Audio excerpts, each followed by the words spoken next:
Su canal, Juan de Jesús Sánchez, presenta en El Impulso el Evangelio de Jesucristo, palabra poderosa y eficaz, su historia, la doctrina y el contexto teológico. Prepárese y escuche.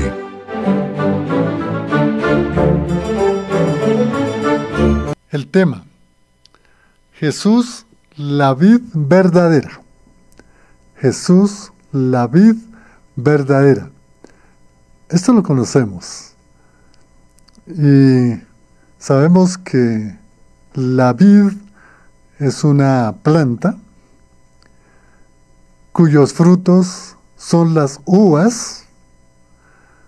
Las uvas para el pueblo de Israel, y mucho antes de que Dios diera la promesa a esta nación, siempre se ha cultivado la vid, el vino, un alimento, no para embriagarse las personas, sino un alimento.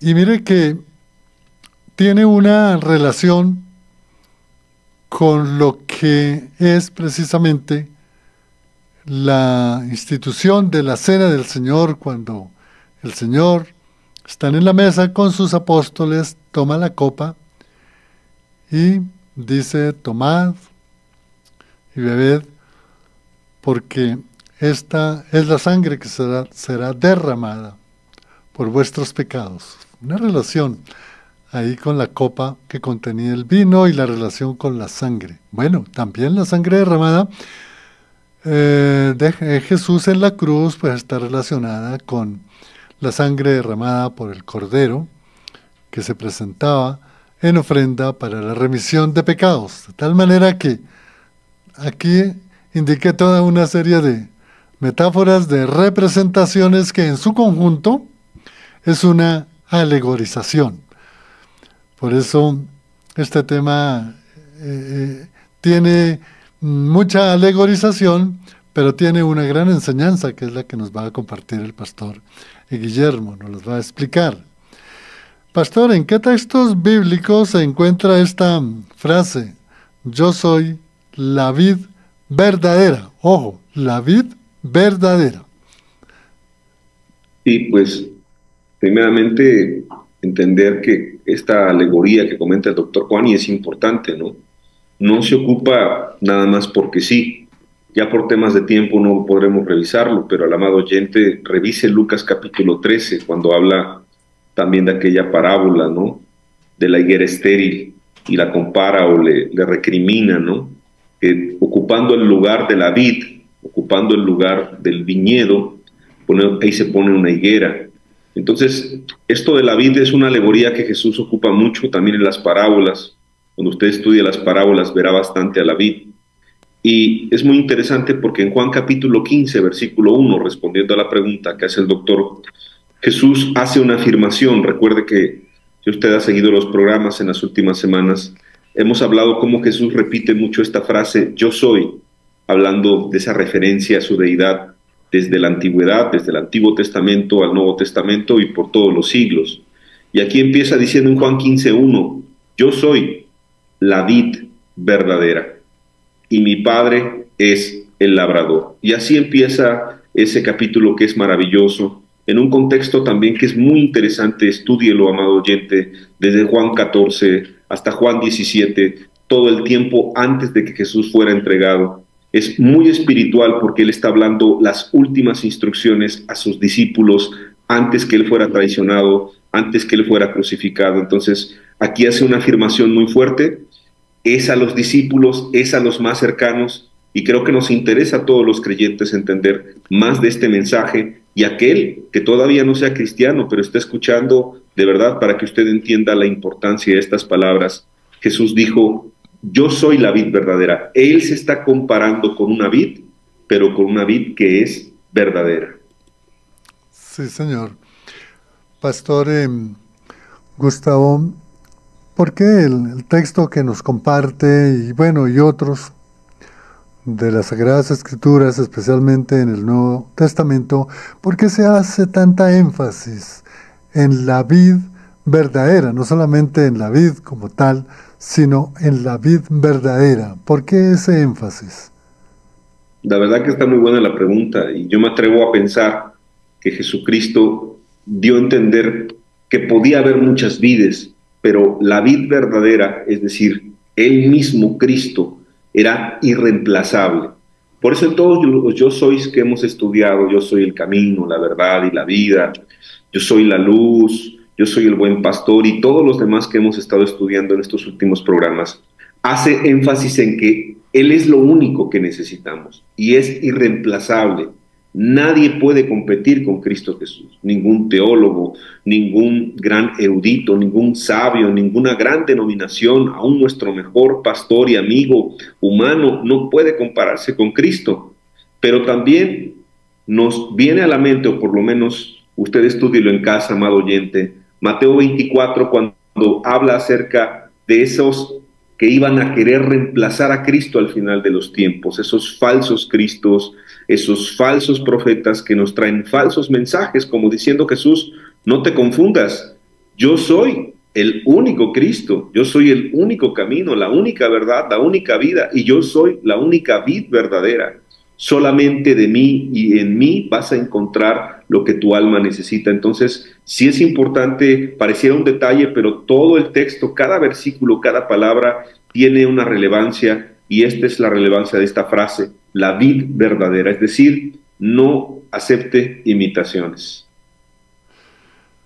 No aceptar imitaciones de la vid verdadera. Qué buena reflexión. Pastor, pues sí, hablábamos de una alegorización porque se está comparando el fruto, la planta, la uva, con Jesús, la vid verdadera. Y bueno, y hay algunas otras relaciones como indicábamos en el preámbulo. Pero ¿por qué se utilizó? ¿Por qué utilizar esta alegoría, todas estas comparaciones, estas metáforas para identificar la vid verdadera con Jesús, Señor y Salvador? Seguramente, y eso es lo que mucha gente que estudia la palabra, el Nuevo Testamento explica, pues para el judío era muy común saber lo que era el vino, lo que era la uva, lo que eran las vides, los viñedos. Seguramente en ese tiempo, pues ellos tendrían muchísima relación con eso, aún en la última cena que tuvo con sus discípulos, pero el mismo texto nos explica con claridad. En el versículo 2 dice, todo pámpano que en mí no lleva fruto, lo quitará, y todo aquel que lleva fruto, lo limpiará para que lleve más fruto. Entonces, básicamente ya en estos versículos ya se ocupan varios elementos. Primeramente, Jesús se compara con una vid, con la vid verdadera. Vamos a decir que es la planta que da la uva, esa es la vid, ¿no? Y después está comparando a los discípulos con los pámpanos, y los pámpanos son aquellas ramas que salen de esa vid, de ese tronco. Y en todo lo que es Juan capítulo 15, que usted lo puede estudiar completamente en casa, pues también nos explica que el Padre está en un común acuerdo, no en un común trabajo con Jesús, y el Padre es el labrador. Y el Padre tiene una función que es de cortar y quitar lo que no sirve, pero también aún lo que sirve, de limpiarlo, de podarlo, para que así pueda llevar más fruto, moldeándonos a la imagen de Cristo, porque es una alegorización de la vida espiritual. Entonces, esta historia en sí, este yo soy de Jesús, de la vid verdadera, aparte que nos habla de Cristo, nos habla mucho de la relación que tiene un cristiano con Cristo. Y esto creo que nos interesa a todos, amados oyentes, porque una cosa es ir a una iglesia, otra cosa es tener conocimiento, otra cosa es ir a un seminario, a un curso teológico, escribir un libro. Todo eso puede ser muy valioso, pero aquí está hablando de la relación directa que tiene un creyente con Cristo y cómo se puede demostrar si es buena la relación o no es buena o ni siquiera existe relación. Entonces creo que es importante entender esta alegoría por lo mismo, porque aún aquel que es cristiano va a ser limpiado, va a ser moldeado para ser más como Cristo. Pero el que no es cristiano tiene que tener muchísimo cuidado, porque al final ahí está, y no es una amenaza, es más bien una advertencia. Será cortado y será quitado por el mismo labrador, que es el Padre. Entonces, es muy interesante esta alegoría y yo creo que la hemos escuchado en muchas ocasiones, pero es importante reflexionar en ella el día de hoy. Sí, señor. Pues, amigo oyente, si usted conoce los viñedos, por ejemplo, en el Valle del Cauca hay bastante viñedo, en Boyacá, en Villa de Leyva, bastante viñedo, y también hay un lugar a ver, este pueblo se llama Tibasosa, bastantes cultivos de viñedos. Si tú conoces un viñedo, vas a mirar la planta y vas a ver la cantidad de uvitas que hay, unos racimos tremendo. Esto lo ilustraba para preguntarle al pastor ¿a qué se refiere realmente esta alegoría del viñedo, de la vid, el de dar fruto? ¿A qué se refiere esa parte del viñedo, el fruto, la vid verdadera, dar fruto? ¿A qué se refiere esto, pastor? Muy importante esa pregunta, doctor Juan. ¿Por qué? Porque el mismo versículo 2 nos dice, todo pámpano, o sea, toda rama, es decir, nosotros, y aquí no está hablando de otras personas más que de nosotros, cualquiera de nosotros que no lleva fruto va a ser quitado. Entonces, sí nos interesa saber cuál es el fruto, obviamente, porque nadie quiere ser quitado. Si a mí me corren de mi casa sería algo muy lamentable, ¿no? Si a mí me corren del trabajo sería algo muy lamentable, si a mí me corren de una denominación o una congregación, pues sería algo triste también. Pero si a mí me hace a un lado Cristo, eso no es cualquier cosa, eso no es un detalle. Por eso dice, todo pámpano que en mí no lleva fruto, lo quitará. Y el mismo texto dice, pero aún todo aquel que está llevando fruto, lo va a limpiar. Entonces, sí o sí necesitamos entender cuál es el fruto al que se refiere aquí Jesús. Y bueno, obviamente en la historia, en lo que está diciendo y en la comparación, pues el fruto es la uva. Como decía el doctor Juan, si en esos viñedos hay demasiadas uvas, pues hay una buena producción. Entonces, ¿a qué se refiere aquí Jesús con da fruto o no da fruto? Y evidentemente tiene que ver con lo espiritual y el fruto del Espíritu Santo en la vida de cada creyente. La vida del Espíritu Santo en nosotros. ¿Y cuál es el fruto? Bueno, el fruto lo sabemos bien. Es amor, es gozo, es paz, es paciencia, es benignidad, es bondad, es mansedumbre o dominio propio, es templanza. Es decir, cada uno de estas que estoy mencionando, de estas características, es el fruto del Espíritu Santo, pero no que nos lo aprendamos de memoria, sino que tengamos una vivencia y que lo pongamos por obra en los momentos difíciles, tanto en el matrimonio, como en la familia, como en el trabajo, como en la congregación, como en la vida. ¿Cuánto de eso hay el día de hoy en nosotros? Es el fruto. Quiero leer un texto que el apóstol Pablo, pues, de una manera muy clara, aquí lo dice en Romanos 8, versículo 13. Porque si vivís conforme a la carne, moriréis. Es decir, que hay dos tipos de forma de vivir esta vida. Si vives conforme a la carne, es decir, conforme al pecado, conforme a los placeres, conforme a los deleites, conforme al mundo, pues vas a morir. Y no vas a morir solamente en esta tierra, porque todos vamos a morir, sino que vas a morir espiritualmente. Pero después dice, mas si por el Espíritu, con E mayúscula, el Espíritu Santo, hacéis morir las obras de la carne, viviréis. Es decir, es una vida agradable a Dios, una vida que glorifique a Dios y que bendiga a todas las personas que te rodean. Y no tiene que ver realmente, si tú te das cuenta aquí con lo que Jesús dice, pues con nombramientos, ni con títulos, ni con experiencia religiosa, ni con mucho servicio en la congregación, que todo eso pudiera ser bueno, sino tiene que ver con dar fruto.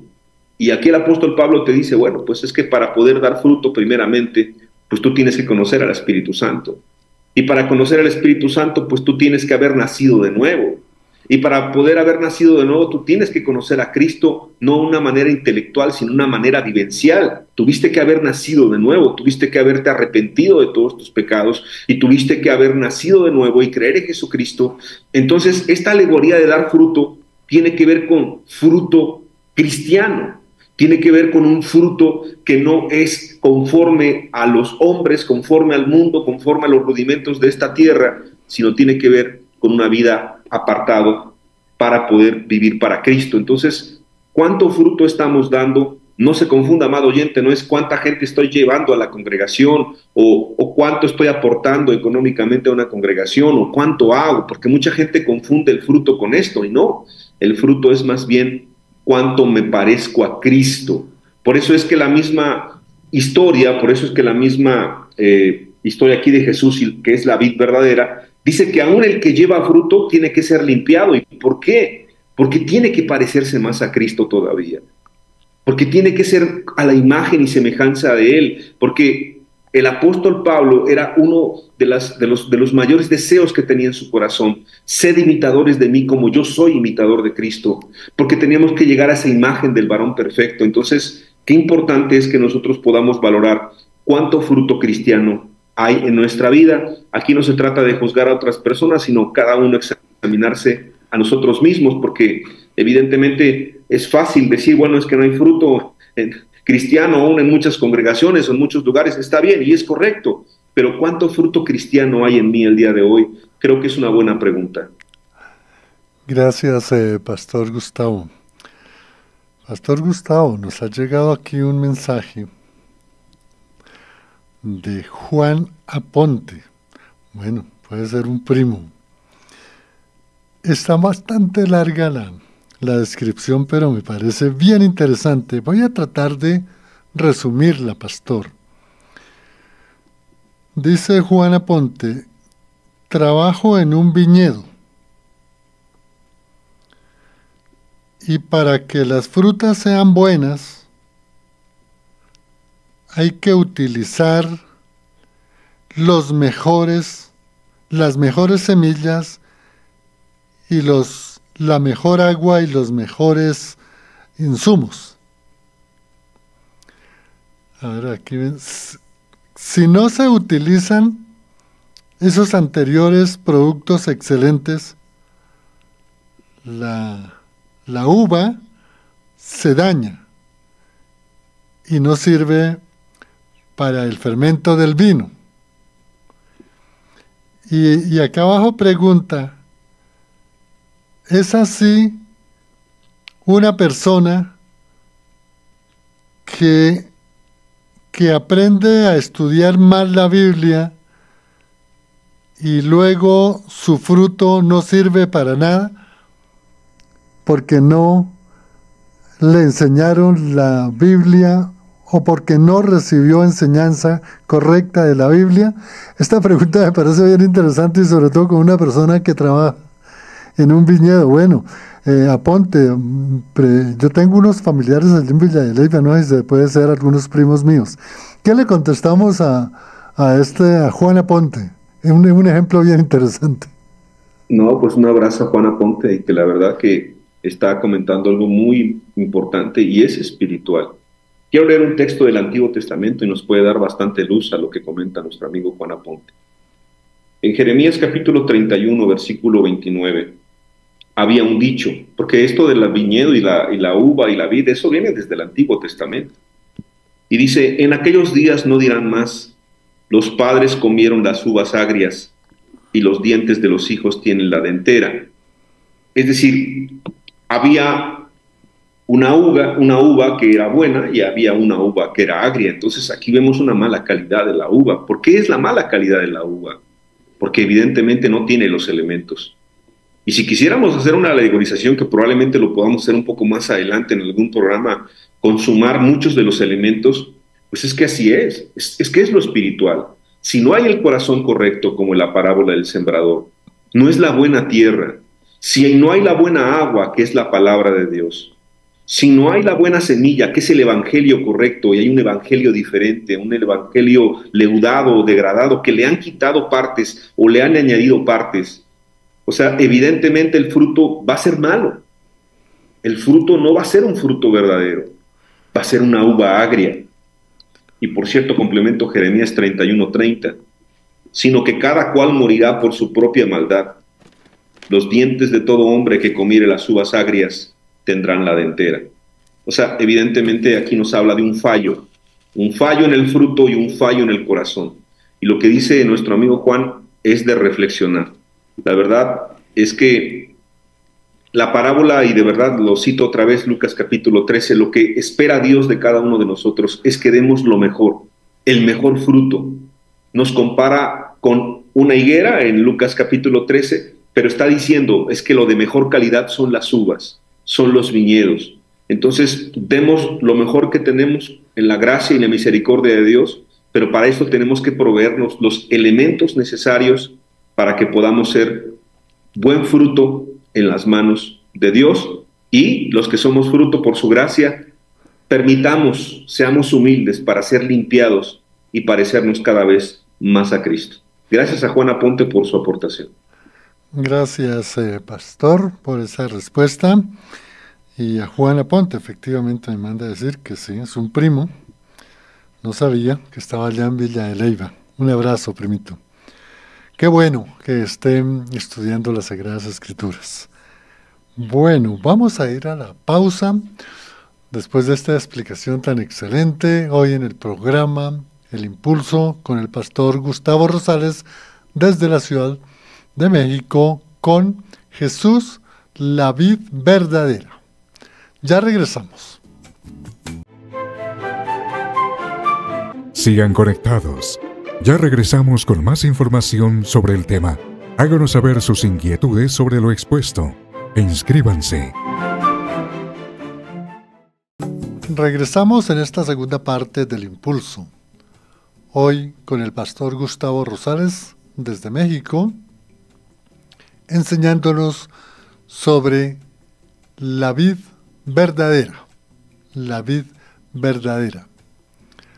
Agradecemos a las personas que están conectadas en Facebook. Elizabeth, tenemos Esperanza, Ángela, Mary, Marta, gracias por estar sintonizados con el Impulso, aprendiendo más y más de la palabra de Dios. Bueno, vamos a seguir con otras preguntas que hemos preparado para el pastor Gustavo Rosales con relación al tema tan importante de Jesús, la vid verdadera. Y vamos a seguir en esta secuencia de preguntas con todo lo que anteriormente nos estuvo indicando, con los textos que nos ha compartido. Pastor, ¿a qué se refiere, de acuerdo a lo que nos ha explicado y los textos, que están limpios por la palabra? ¿Qué es lo que significa esto de estar limpios con la palabra? La verdad que es una pregunta importante porque nos va llevando el texto a eso. En Juan capítulo 15, versículo 3, después de decir que todo aquel que no lleva fruto lo va a quitar y aquel que lleva fruto lo va a limpiar para que lleve más fruto, dice, ya vosotros estáis limpios por la palabra que os he hablado. Y la verdad que eso es muy importante, porque aquí recordamos que Dios simplemente en Jesucristo cumple todo lo que el Antiguo Testamento estaba hablando, y en Jesucristo hay un cumplimiento no solamente de profecías, sino de verdades absolutas que nos recuerda, por ejemplo, el Salmo 19, versículo 7. La ley de Jehová es perfecta, que es la palabra de Dios. ¿Y por qué es perfecta? Que convierte el alma. Entonces, ¿cómo puede estar alguien limpio por la palabra? Bueno, es por la palabra de Dios, es por la palabra precisa de Dios, por el evangelio glorioso que vino Jesús a predicar. El testimonio de Jehová es fiel, que hace sabio al sencillo. Es la palabra la que hace el cambio en la persona, en el alma y aún en el cristiano, quien le va llevando a ser más como Cristo, más humilde, más sencillo, más amoroso, más misericordioso. Es la ley de Jehová, es la ley de Dios, es la palabra de Dios que convierte el alma. Me viene a la mente otro salmo, el Salmo 119, usted lo ha escuchado. Vivifícame, oh Jehová, conforme a tu palabra, ¿no? En esta segunda parte de este salmo, vivifícame, oh Jehová. ¿Cómo voy a ser vivificado? Conforme a tu palabra. Entonces, es esta palabra la que nos transforma, es el evangelio de Dios. El que puede, imagínense en una plática como esta, amado oyente, de repente tú te puede entender algo y decir, entonces aunque vaya a una congregación y sirva bastante, si yo tengo poco fruto del Espíritu Santo, entonces yo soy ese pámpano. ¿Será que esa rama está a punto de romperse? ¿Será que estoy injertado en la vid verdadera? Y si usted se empieza a preocupar y empieza a decir, a lo mejor no estoy bien, necesito dar fruto cristiano, no fruto en obras, no fruto del mundo, no fruto del pecado, sino fruto cristiano, bueno, ahí ya hay convicción de pecado. Y si esa convicción de pecado nos lleva a un verdadero arrepentimiento y a arreglar lo que sea necesario y después a creer en Jesús, imagínense, eso es algo que solamente el Espíritu puede hacer a través de la palabra. Por eso, cuando Jesús, recuerde a quién le está hablándole a los discípulos y les está diciendo, Judas no estaba ahí, les está diciendo, ya vosotros estáis limpios por la palabra. ¿Cómo limpios? Pues limpios en su corazón, limpios en su vida, habían sido transformados. Y es lo que Cristo Jesús quiere hacer con cada uno de nosotros, que seamos limpios por su palabra, por su evangelio. Bien, Pastor Gustavo. Bueno, seguimos con más preguntas. Anteriormente nos hacía referencia de Juan 15:3. Y podemos seguirle preguntando, Pastor, ¿cuál es esa importancia? ¿Cuál es esa importancia de permanecer en Jesús de acuerdo pues al texto que nos le compartió anteriormente y con lo que nos ha comentado y nos ha enseñado en esta charla? Cuéntelo, amado oyente, y usted es una tarea que usted puede hacer después del programa. ¿Cuántas veces Jesús ocupa ese concepto de permanecer? Permanecer es importante. Si bien es importante ser parte de estar injertado en la vid verdadera, injertado en Cristo mismo, lo entendemos, y ser esos pámpanos, nos recuerda que si nosotros estamos separados de esa vid, pues no somos nada. O sea, en nosotros no hay nada bueno, sino más bien es en Cristo. Si algo bueno hay en nosotros es porque estamos injertados en Cristo. Y no podemos dar fruto por nosotros mismos, es fruto porque estamos en esa rica savia que nos transmite Cristo, estamos pegados a la vid verdadera. Entonces, la importancia de permanecer, usted cuéntelo, por lo menos yo he contado 10 ocasiones donde ahí se menciona la palabra permanecer. Y la palabra permanecer es bien interesante, estudiándola, tiene que ver con habitar, tiene que ver con quedarse, pero obviamente es habitar y quedarse de una manera permanente, ¿no? No es como aquel creyente que dice, bueno, pues solamente me acuerdo de Dios los domingos cuando voy al templo o a la congregación, pero toda la semana se olvida de Dios. No, eso no es quedarte permanentemente. La importancia de permanecer en Jesús es permanecer en Cristo, en esa vid verdadera, todos los días, los 24 horas del día, los 365 días del año, es decir, permanecer en Cristo siempre. Por eso Juan 15:4 dice, permaneced en mí y yo en vosotros. Permaneced en mí y yo en vosotros. Y te recuerda, como el pámpano no puede llevar fruto por sí mismo, o sea, la rama no puede llevar fruto por sí mismo, una rama desgajada, una rama que no está en la vid, no puede hacer nada, no puede llevar fruto, solamente puede llevar fruto si permanece en la vid. Jesús dice, así tampoco vosotros, si no permanecéis en mí. Y lo decíamos ya hace un rato, estar en Cristo no significa las cuestiones religiosas o denominacionales que pudiéramos tener cualquiera de los oyentes de este programa.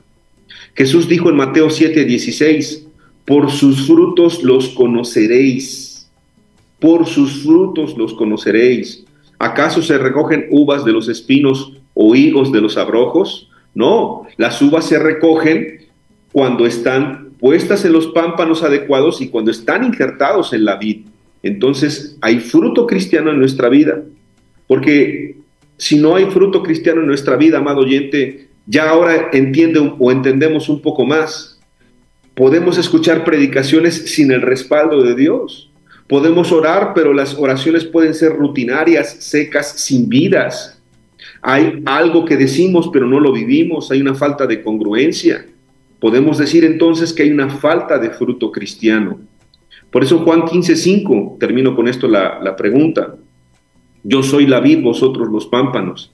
El que permanece en mí y yo en él, este lleva mucho fruto. Otra vez, fruto cristiano. porque separados de mí, nos recuerda Jesucristo, nada podéis hacer. Bien, Pastor Gustavo. Pastor, ¿cuáles serían las consecuencias el de que nosotros no estemos pegados, injertados, adheridos a la vid verdadera? ¿Cuáles son esas consecuencias si no lo estamos? La verdad que es muy buena pregunta, doctor Juan, porque en los grupos cristianos lamentablemente poco se habla de estas consecuencias. Mucho se habla del cielo, mucho se habla de las promesas, mucho se habla de los pactos, mucho se habla de cosas muy hermosas y muy bonitas, pero Jesús no le miente a nadie. Como lo decíamos hace un rato, no es una amenaza, es una advertencia. Juan 15:6 dice, el que en mí no permanece será echado fuera como pámpano. O sea, será echado de la presencia de Dios, no entrará a la gloria eterna, no estará en los planes de Dios. Y ahí dice una palabra fuertísima, dice, y se secará. O sea, su vida espiritual se secará. Tiene que ver con lo espiritual, o sea, no tiene fruto, se seca, y en todo lo que hace no va a haber bendición. Y lo peor es que al final de los tiempos, dice, y los recogen y los echan en el fuego y arden, y creo que eso es muy claro. La predicación del infierno en los siglos pasados para los grupos cristianos o iglesias era muy común. Hoy difícilmente o rara vez se predica el infierno porque a la gente le da miedo, porque a la gente le asusta, porque a la gente no le es cómodo, pero el infierno es real, amado oyente. Y en el infierno estarán personas que piensen que son pámpanos, pero no son pámpanos, que piensen que son cristianos, pero no dan fruto cristiano, están secos. Y como dice, porque alguno diría, bueno, ¿y qué es eso de que los recogen? Bueno, vamos a leer Mateo 13:41. Al final de los tiempos enviará el Hijo del Hombre. ¿Quién? Jesucristo el amoroso, sí. El Hijo del Hombre va a enviar a sus ángeles y recogerán de su reino a todos los que sirven de tropiezo y a los que hacen iniquidad. Es la marca de alguien que no es cristiano, que hace iniquidad. No ha dejado la práctica del pecado, no ha cambiado, no puede dar fruto, porque el árbol bueno no puede dar fruto malo y el árbol malo no puede dar fruto bueno. Así que por sus frutos los conoceréis. ¿Cuál es la savia que corre por nuestra vida espiritual en este momento? ¿Cuál es esa savia rica? Ese nutrimento es el del Espíritu, es el amor, el gozo, la paz, todo el fruto del Espíritu que mencionamos hace rato, que está en Gálatas. O, amado oyente, la reflexión, o es la savia del mundo, es los deseos de los ojos, los deseos de la carne, la vanagloria de la vida, la avaricia, el materialismo, la religiosidad sin Dios, la denominación y el grupo sin Cristo. Tenemos que evaluar cuál es la savia que corre por nuestro ser el día de hoy. Si es la savia abundante, preciosa de la palabra de Dios, de Cristo, o es una savia que no es adecuada. Termino esta pregunta con la siguiente lectura, que es Juan capítulo 15, versículo 7. Si permaneces en mí y mis palabras permanecen en vosotros, pedid todo lo que queréis y os será hecho. Y a eso a la gente le encanta porque dice, mira, podemos pedirle muchas cosas a Dios. Hay que pedir conforme a su voluntad. Un cristiano cuando está en la vid, verdadera, pedirá que el reino de Dios sea conocido en Colombia. Pedirá que Bogotá, pedirá que en Cundinamarca, pedirá que en donde usted viva, en Medellín, en cualquier parte de Colombia, sea conocido Cristo y su evangelio.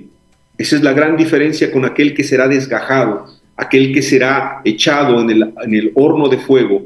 Y el otro, el cristiano, como está en la vid verdadera, estará pidiendo, Señor, danos más autoridad, danos más palabra, danos más unción, danos más de tu Espíritu Santo, para que tu palabra y tu evangelio recorra todo Colombia y todo el mundo. Entonces, sí es algo muy drástico, el fin de uno y el fin de otro. Evidente, amado oyente, el día de hoy, si esta palabra puede ser un poco fuerte, es porque Dios nos ama y porque quiere que seamos de los que sean limpiados para llevar más fruto y no quiere que seamos de los que serán cortados y serán arrojados al lago que arde con fuego y azufre. Bien, Pastor. Gustavo, ¿cómo podemos probar o cómo nos podemos dar cuenta que permanecemos o que estamos adheridos a la vid verdadera? ¿Cómo nos damos cuenta, pastor? De verdad que si se dan cuenta, amado oyente, el texto nos va llevando de la mano. Leo Juan 15:8. En esto es glorificado mi Padre, en que llevéis mucho fruto y seáis así mis discípulos. ¿Cómo sé que soy un discípulo de Jesús? ¿Cómo sé que soy un seguidor de Cristo? Bueno, si estoy llevando mucho fruto cristiano. La gloria del Padre es el verdadero fruto cristiano. Es decir, el cristiano estará gozoso en que con su vida, en que no solamente con sus palabras, sino con su testimonio, está impactando a la gente que está a su alrededor. Y en Juan 15, versículo 9, dice la Escritura: como el Padre me ha amado, así también yo os he amado, permaneced en mi amor. ¿Y cómo sé que estoy en la vid? Si estoy permaneciendo en el amor de Dios. Y para que no sea algo muy romántico, ¿no? Porque eso de permanecer en el amor van a decir todos, pues sí, todos amamos a Jesús, cantamos alabanzas, levantamos nuestras manos, somos adoradores en la congregación, somos servidores, somos sus discípulos. Bueno, para que no se nos olvide que no es tan romántico el asunto, en Juan 15, versículo 10, que es el siguiente versículo, dice: si guardareis mis mandamientos, permaneceréis en mi amor. Saber que estamos en la vid es estar en el amor de Cristo, y estar en el amor de Cristo es saber si honramos a Dios guardando sus mandamientos, y como Jesús diría en otra parte de la Escritura, y sus mandamientos no son gravosos. Así como yo he guardado los mandamientos de mi Padre y permanezco en su amor. Si tú y yo no amamos los mandamientos de Dios, si no guardamos su palabra, no amamos a Dios, no nos engañemos. Pero si queremos entender si estamos permaneciendo en la vid, amamos a Dios porque Él nos amó primero. Y amar a Dios es guardar sus mandamientos y predicar el Evangelio para que otros también así puedan ser sus discípulos. Y así como nosotros recibimos de gracia, hace rato el doctor Juan ocupó esa frase, está muy hermosa, también damos así de gracia. Así como Jesús nos amó y nos rescató cuando estábamos perdidos en nuestros pecados y nuestros deleites, o lo digo por mi experiencia, amado oyente, en una denominación muerta, pensando que era uno cristiano y ni siquiera había nacido de nuevo. Bueno, ahora nosotros tenemos que hacer lo mismo con otras personas, por amor, no por imposición, no porque nos obliguen, no porque nos presionen, no porque queramos quedar bien delante de los demás, sino porque si Jesucristo nos rescató, creo que lo mínimo que tenemos que hacer, el privilegio que tenemos los cristianos, los hijos de Dios, es de poder predicar a otros la verdad que nos puede hacer libres por la eternidad. Gracias, Pastor Gustavo. Tenemos desde la hermosa ciudad de Ocaña, en la región del Catatumbo, Marta Soler. Ella agradece al pastor por las enseñanzas y hace esta reflexión. Dice que ella entiende que los principales elementos del alimento de los judíos era el pan, el aceite y el vino. Y ella dice, si el vino tiene una relación directa con la sangre de Cristo derramada en la cruz. ¿Qué le decimos a nuestra hermana en Ocaña? No, que está muy bien, de verdad que lo que ella piensa es correcto. Habla de el pan, ¿no? Habla de su cuerpo, y cuando habla del vino habla de su sangre. Entonces, pues creo que es una bonita reflexión, y más hablando de la vid verdadera, más hablando de las uvas, de los viñedos. Entonces es algo muy simbólico, es algo muy sagrado, si lo quiere ver. Hasta para el judío era algo muy importante, ¿no? Para nosotros como cristianos entendemos que la sangre de Cristo fue derramada una vez por remisión de nuestros pecados. Entonces valoremos esa sangre, valoremos ese sacrificio, valoremos a la vid verdadera, valoremos a aquel que nos compró con precio, pues no de oro ni de plata, sino con precio de sangre. Seamos serios, amemos a Cristo, no porque nos obligan los demás o no porque está de moda ser cristiano, como escuché hace poquito por ahí, sino porque realmente nosotros queremos ser verdaderos discípulos de Dios, verdaderos hijos de Dios. Un abrazo al amado oyente, hasta allá donde nos está escuchando, y gracias por su participación. Sí, señor. Gracias, pastor. Se han ido vinculando en Facebook Liliana, Georgina, Marta, gracias. De igual manera en YouTube tenemos a Orlando desde Tunja. Ah, qué bueno. Orlando desde Tunja. Tenemos a otra persona aquí de Tabio, Cundinamarca. Marta. Bueno, gracias por toda la participación. Vamos a ver aquí en WhatsApp. Aquí estoy viendo una pregunta de una amiga. Teresa, desde Sogamoso. Cordial saludo para el pastor Gustavo y para Fuego AM, que ha sido de gran bendición las enseñanzas y la música. Y pregunta que ella escuchó o leyó que la vid verdadera era la palabra de Dios, que es Jesucristo. Y ella dice que si está bien que la vid verdadera sea la palabra de Dios, que es la que nos alimenta. ¿Qué le decimos a la hermana Teresa? Está muy bien su reflexión de la hermana Teresa. Le mandamos un abrazo también hasta donde nos está escuchando. La Escritura nos da la respuesta. Jesús dijo, yo soy la vid verdadera. Es decir, Jesús es la vid verdadera. Obviamente, pues que ahí se puede relacionar con otro tema que ojalá lo podamos ver más adelante, pues que es la palabra. ¿Y quién es la palabra? En el principio era el verbo.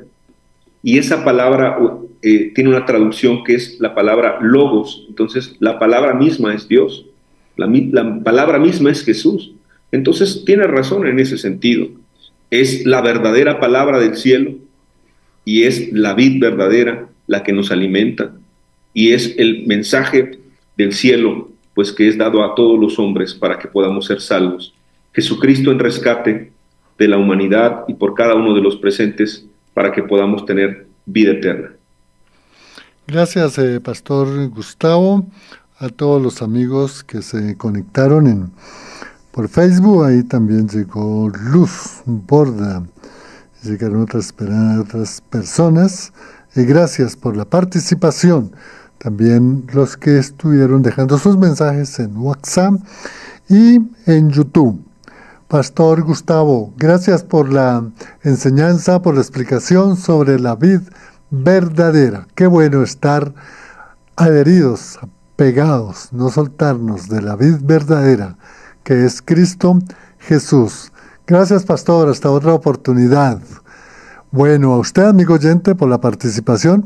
Háganle saber este contenido a sus familiares, a sus amigos, compañeros de trabajo, los compañeros de la iglesia. Les habló en el Impulso Juan de Jesús Sánchez Aponte. Hasta otra oportunidad. Bendiciones.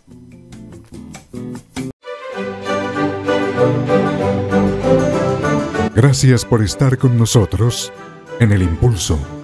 De igual forma, por su valioso comentario sobre el tema. Los esperamos en otra edición del Impulso, palabra poderosa y eficaz. Bendiciones en Cristo Jesús.